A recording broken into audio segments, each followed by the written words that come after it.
Management told Punk that he could actually say anything he wanted.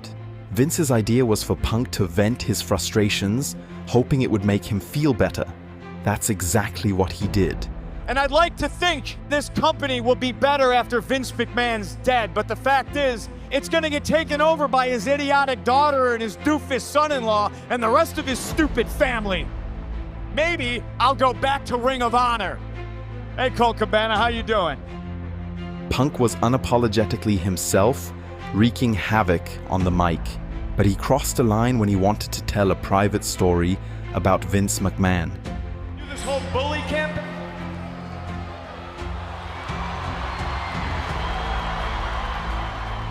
Vince McMahon guessed which story it was and actually had the microphone deactivated.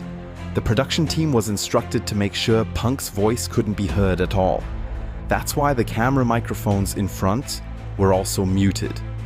The McMahons didn't know Punk would shoot so hard against them, but they took it in stride.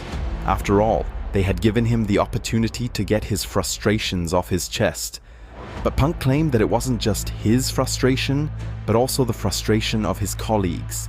I am CM Punk, and I am the voice of the voiceless. Vibe backstage was so indescribable, like just people freaking out, like on eggshells. You felt it, you know, like I'm getting goosebumps thinking about it right now. Backstage colleagues praised him for his guts. For some, he was actually speaking truths they had never dared to utter. CM Punk had more media appointments than ever before. He managed to bring a certain credibility back to wrestling. Ticket sales went through the roof. It was palpable that Punk wasn't just putting on an act, he meant business.